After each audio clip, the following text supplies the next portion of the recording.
হ্যাঁ, মা বাবার বদদোয়া। মা বাবার বদদোয়া দিলে ক্ষমা পাওয়ার উপায় কি? বাপ মায়ের কাছে ক্ষমা নিতে হবে, তাদের জন্য দান করতে হবে।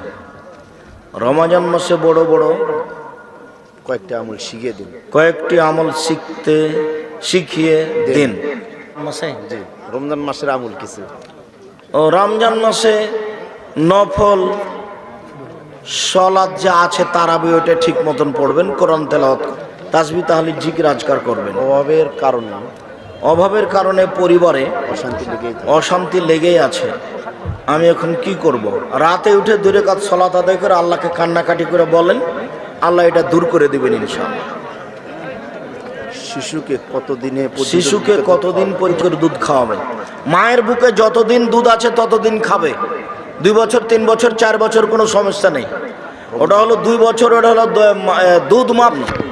নিজের বাচ্চা যতদিন দুধ আছে বুকে ততদিন খাবে।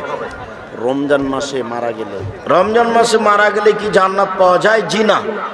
জুমার দিনে মারের শাস্তি হবে না বলে রাসূল সাল্লাল্লাহু আলাইহি ওয়াসাল্লাম বলেছে। ফিতরা আদায়ের সঠিক নিয়ম কোনটি? ঈদের মাঠে যাওয়ার আগে দিবেন আর এসে ভাগ করবেন। ঈদের মাঠে যাওয়ার আগে দিবেন। মেয়েদের চুল কাটা বা চুল সাজ করা যাবে কি? খুব প্রয়োজন মনে করলে মাথার শেষ এবারে সামনে থেকে কাটা হারাম, ছোট করা হারাম। শবে বরাতের সময় মানুষ হালুয়া রুটি খায়।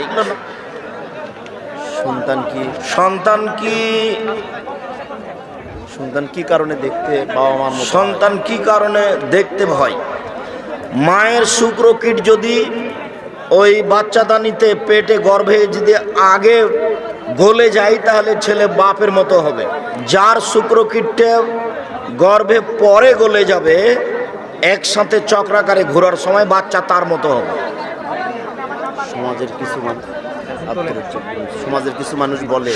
কিছু মানুষ বলে আব্দুর রাজ্জাক বিন ইউসুফ গোপনে দ্বিতীয় বিয়ে করেছে। গো করা হবে, ওটা তো প্রকাশ্য ব্যাপার। স্বামী স্ত্রীর বুকের দুধ পান করা কি হারাম? যদি কোনো ব্যক্তি করে থাকে তার করণীয় কি? কোনো কিছু করণীয় নাই। দুধ পান করবে কেন? করলে কোনো সমস্যা নেই। মেন্স বা হাইজের 7 দিনের মধ্যে যদি সহবাস করে, মেন্স বা হাইজের 7 দিনের মধ্যে সহবাস করলে কি পাপ হবে? জি।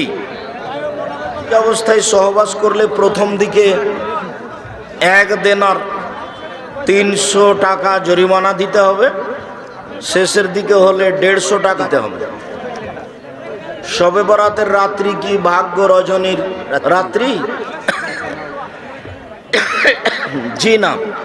লাইলাতুল কদর হলো ভাগ্য নির্ধারণের রাত্রি। লাইলাতুল কদর